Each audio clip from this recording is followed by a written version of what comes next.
வணக்கம், நமஸ்காரம். 63 நாயன்மார்கள் பார்த்துக்கிட்டு இருக்கிறோம். அந்த வரிசையில் இன்று நாம் அறிந்து கொள்ள இருப்பது 18வது நாயன்மார் திருக்குறிப்பு தொண்ட நாயனார். திருக்குறிப்பு தொண்ட நாயனார் இவர் எந்த ஊர் அப்படின்னா காஞ்சிபுரம். காஞ்சிபுரம் திருக்குறிப்பு தொண்ட நாயனார். காஞ்சிபுரம் அப்படின்றது நகரேஷு காஞ்சி அப்படின்னு அந்த காலத்தில் சொல்லியிருக்கிறாங்க. அந்த காலம்னா 1000 வருஷத்துக்கு முன்னாடின்னு வச்சுக்கலான்னு நினைக்கிறேன். என்ன நகரேஷு அப்படின்னா நகரங்களிலேயே சிறந்தது காஞ்சி மாநகரம் அப்படின்னு சொல்லியிருக்கிறாங்க. எவ்வளோ சிறப்புற்ற அந்த திருத்தலம். அந்த திருத்தலத்தில் எந்த குலம் அப்படின்னு பார்த்தோன்னா இதெல்லாம் தான் நம்ம தெரிந்து கொள்ள வேண்டும். அதனால தான் 63 நாயன்மார்களின் குலங்களை நான் குறித்து பதிவிட்டு கொண்டிருக்கிறேன். எந்த குலம் அப்படின்னா ஜாதி அப்படின்றத கேவலமாக நாம் நினைத்து கொண்டிருக்கிறது தான் ரொம்ப ரொம்ப தவறான ஒரு சனாதன அறியாமை ஆயிடுச்சு இன்றைய காலகட்டத்தில். வெள்ளைக்காரங்க எது நமது பலமோ அந்த பலத்தை பலவீனம் அப்படின்னு நம்மளை நம்ப வச்சுட்டான். அவன் நிறைய சதித்திட்டங்கள் பண்ணி நிறைய திருதாளம்லாம் பண்ணி என்னென்னமோலாம் பண்ணி நம்ம நாட்டை கொள்ளையடித்தான். நமது கல்வி முறையை கெடுத்தான். அந்த கெட்டுப்போன கல்வி முறையை நம்ம ஆளுங்க இன்றைக்கி அதுதான் நல்ல கல்வி முறைன்னு நம்மளை நம்ப வச்சான் பாருங்க. இதெல்லாம் தான் அவன் பண்ணின சதி திட்டங்களின் அவன் பெருமையாக சொல்லிக்க வேண்டிய விஷயம். நாம் அதை நினைத்து வருத்தப்படணும். ஆனால் இங்கே நிறைய பேர் வருத்தப்படுறதா எல்லாம் ரொம்ப பெருமைப்பட்டுக்கிட்டு இருக்கிறாங்க. வெள்ளைக்காரன் கொடுத்துட்டு போன கல்வியை நாம் பண்ணிக்கிட்டு இருக்கிறதுனால தான் நாம் இன்றைக்கி இவ்வளோ டெவலப் பண்ணியிருக்கோம்னு நினச்சிக்கிட்டு அதுதான் டெவலப்மெண்ட் அப்படின்னு சொல்லிகிட்ருக்கோம். ஏன் இதை சொல்கிறேன்னா அந்த குலத்தின் முக்கியம் ரொம்ப முக்கியமானது. இந்த திருக்குறிப்பு தொண்டர் நாயனார் அந்த பேரே என்ன அப்படின்னா சிவனடியார்களின் மனசில் என்ன இருக்குது, அவங்களுடைய தேவை என்னன்றதை புரிஞ்சுக்கிட்டு, அதாவது அவங்களுடைய மனசில் என்ன இருக்கோ அதை இவர் புரிஞ்சுக்கிட்டு பண்ணுறதுனால தான், அவங்களுக்கு பணிவிடை செய்கிறதுனால தான் திருக்குறிப்பு. அவங்களுக்கு என்ன வேணும் அப்படின்றத புரிஞ்சுக்கிட்டு இவர் அவங்களுக்கு சேவை பண்ணுறாரு. அதனால தான் திருக்குறிப்பு தொண்ட நாயனார் அப்படின்னு பேர். சிவன் வேறு அல்ல, சிவனடியார் வேறு அல்ல அப்படின்னு இவங்கெல்லாம் சிவனுக்கு தொண்டு செய்வதும் சிவனடியார்களுக்கு தொண்டு செய்வதும் ஒன்று தான் அப்படின்னு சொல்லிட்டு, அதனால தான் இயற்பகையினான தன் மனைவியை சிவனடியார்களுக்கு அனுப்புகிறாரு. இந்த மாதிரி நிறைய நம்ம பார்த்துக்கிட்டு இருக்கிறோம். அந்த வரிசையில் இந்த நாயனார் என்ன குலம் அப்படின்னா வண்ணான் குலம். அது வாஷர்மேன், துணிகளை வெளுத்து கொடுக்கறதா இவருடைய குலம். மற்றவங்களுடைய துணிகளை எடுத்து வெளுத்து கொடுப்பது. இவர் சிவனடியார்களுடைய துணிமணிகளை வெளுத்து கொடுக்குறாரு. அதுதான் இந்த நாயனாருடைய வேலை. நம்ம முன்னாடியே பார்த்தோம், கோவணம் எடுத்து கொடுத்தாரு ஒரு நாயனார் அப்படின்னு சொல்லிட்டு. இவர் துணிகளை வெளுத்து சிவனடியார்களுக்கு அதை இலவசமாக கொடுப்பார். மற்றவங்கள்ட்ட பணம் வாங்குவார். ஆனால் சிவனடியார்கள்ட்டேருந்து பணம் வாங்காமல் அப்படியே நான் உங்களுடைய துணிகளை துவைத்து தருகிறேன் அப்படின்னு சொல்லி இவர் அதே ஒரு பெரிய பணிவிடையாக பண்ணிகிட்ருக்கிறார். ஸோ அதை சோதிப்பதற்கு சிவனடியார்கள் அவருடைய பக்தியை தெரிவிப்பதற்கும் இந்த வண்ணான் குலத்தில் பிறந்த ஒரு சிவனடியாரை உலகுக்கு தெரிவிக்க வேண்டும் அப்படின்றது தான் சிவனின் நோக்கம். அதனால் அந்த சிவனடியாரை ஒரு பரீட்சை வைக்கிறார். அவர் ஒரு சிவனடியாராக வேடம் தரித்து வருகிறார். ரொம்ப அழுக்கு பிடித்து தனது துணியும் அழுக்கு பிடித்த துணியுடன் வருகிறார். அவரை பார்த்து இந்த திருக்குறிப்பு தொண்டர் இவராக சொல்கிறாரு, நான் உங்கள் துணியெல்லாம் துவைச்சி தர்றேன் அப்படின்னு. என்கிட்ட ஒரு துணி தான் இருக்குது அப்படின்னு இதெல்லாம் கண்டிஷன்லாம் போகிறார். இது திருவிளையாடல் சினிமாவில் கூட வந்தது. அந்த காலத்தில் சினிமாவிலெல்லாம் ஓரளவுக்கு இந்த மாதிரியான இதெல்லாம் எடுத்தாங்க. சரி, ஸோ அதில் இவர் அந்த தனது துணியை துவைத்து தருகிறேன் அப்படின்னு சொன்னோன்னே அவர் அதை எடுத்து கொடுக்குறாரு. சரி, நான் ஸ்நானம் பண்ணிவிட்டு வர்றேன், அதுக்குள்ளே எனக்கு ரெடி பண்ணி வச்சுரு அப்படின்னு சொல்கிற மாதிரி ஏதோ சொல்லி அந்த துணிமணியை அவர் வாங்கி துவைக்க ஆரம்பிக்கிறார். மழை நல்லா வர ஆரம்பிச்சிடுது. எல்லாமே சிவனின் திருவிளையாடல் தான். மழையை வரணுன்னா வர வைக்கிறாரு.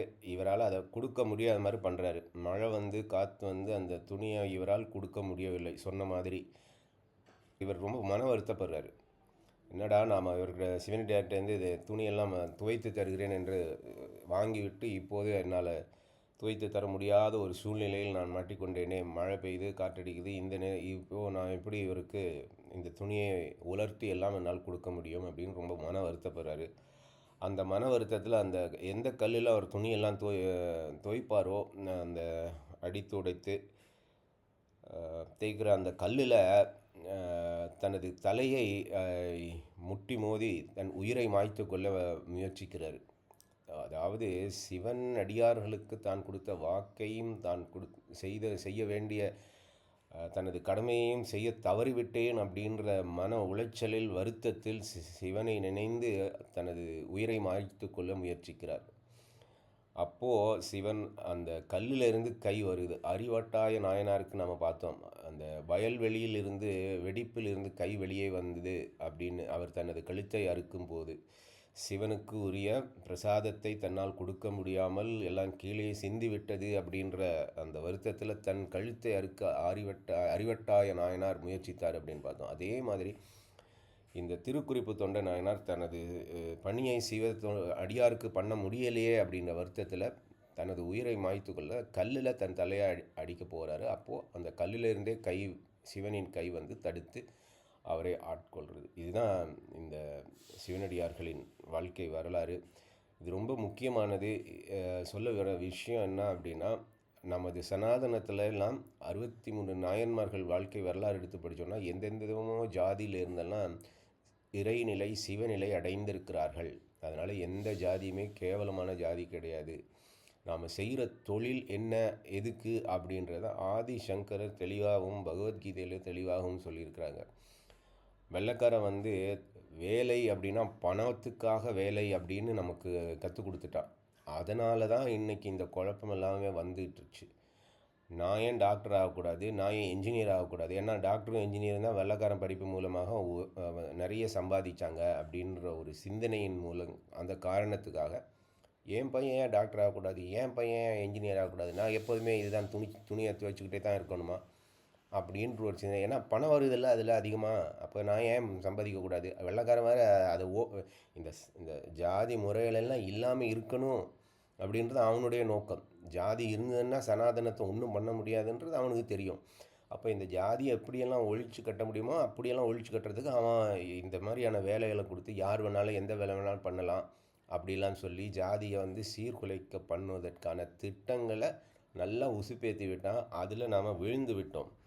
ஏன் இதை சொல்கிறேன் அப்படின்னா, ஆதிசங்கரர் தெளிவாக சொல்கிறார், பகவத்கீதையும் தெளிவாக சொல்கிறார். இந்த வேலை அப்படின்றது சனாதனத்தில் என்ன அப்படின்னா சம்பாதிக்கிறதுக்கான விஷயம் கிடையாது, அது செகண்டரி. வேலை செஞ்சால் சம்பளம் கிடைக்கும் அப்படின்றது செகண்டரி. ஆனால் வேலையின் நோக்கம் என்ன அப்படின்னா, அந்த காலத்தில் சனாதனத்தில் ஏன் அந்த பிரிவுகள் வச்சாங்க அப்படின்னா, ஜாதி அந்த வேலையை பண்ணி நமது உள்ளம் தூய்மை அடைவதற்குத்தான் வேலை. கர்மா அப்படின்றது நமது உள்ளத்தை பியூரிஃபை பண்ணுறது. To purify the heart the work was done, the division of labour was done for purifying the work. It is done. எந்த காம்படிஷனும் இல்லாமல், போட்டி பொறாமை இல்லாமல் அப்பாவுடைய வேலையை வாங்கி அதை பண்ணுறது, அவன் அப்பா கிட்டேருந்தே கற்றுக்கிட்டு அதை பண்ணுறது. எம்ப்ளாய்மெண்ட் எக்ஸ்சேஞ்சில் போய் நிற்கிறதோ இல்லை ஒரு வேலைக்கு 1000 பேர் அப்ளை பண்ணுறது, அதுக்கு லஞ்சம் கொடுக்கறது, அந்த பிஸ்னஸே கிடையாது சனாதன தர்மத்தில். ஒருத்தன் பிறக்கிறப்பவே அவனுக்கு வேலை நிச்சயமாக இருக்குது. அவன் வேலை தேடி அலைய வேண்டிய அவசியமே கிடையாது. இன்றைக்கி வேலை தேடிக்கிட்டு ஏதேதோ சொல்லிட்டான், கம்பெனி துரத்திட்டானா என்ன பண்ணுறது, டிப்ரெஷன் அப்படின்னு என்னென்னமெல்லாம் சொல்லிகிட்டு இருக்கிறானுங்க. படிச்சுட்டு என்ன பண்ணுறேன்னே தெரியாமல் முழிச்சிக்கிட்டு இருக்கானு. ஒவ்வொருத்தர் ஒன்று படின்றான், அதை படி இதை படின்னு சொல்லிட்டுறான், இந்த பிரான்ச்சை படி அந்த பிரான்ச்சை படின்னு சொல்லிட்டு. இந்த மாதிரியான குழப்பம் எல்லாம் சனாதனத்தில் கிடையாது. அதுதான் என்ன காரணம்னா, இந்த வேலைக்கு வந்து சம்பாதிக்கிறதுன்றது ரெண்டாவது. முதலாவது விஷயம் இதயத்தை தூய்மை பண்ணுறது, purifying the heart. You do any work from your parents, you receive it generation after generation, you continue to do that, purifying the heart. Because the God is already within us. This is what to know that, to feel that you do the karma that has been destined for you through your birth. இதுக்கு தான் இந்த 63 நாயன்மார்கள் இந்த குலத்தில் பிறந்தவங்க எல்லாம் இறைநிலை அடைந்திருக்கிறார்கள் அப்படின்றதுக்காகத்தான் நாம் இதெல்லாம் கற்றுக்கிட்டு இருக்கிறோம். எந்த குலமும் இவங்க எல்லாமே இறைவனுக்கு தொண்டு செய்வதாகத்தான் நினைச்சாங்க. அந்த வேலையின் மூலமாக நான் ஏன் துணியை துவைக்கணும் அப்படின்னுலாம் நினைக்கல. அந்த துணி துவைக்கிறது நான் இறைவனுக்கு சிவனுக்கே செய்கிற தொண்டாக நினைத்து பண்ணினாங்க. அதை கேவலம்னு நினைக்கவே இல்லை. அந்த சிந்தனை நம்ம அனைவருக்கும் வர வேண்டும். அதற்கான பதிவுகள் தான் இந்த பதிவுகள். 63 நாயன்மார்கள் வரலாறு.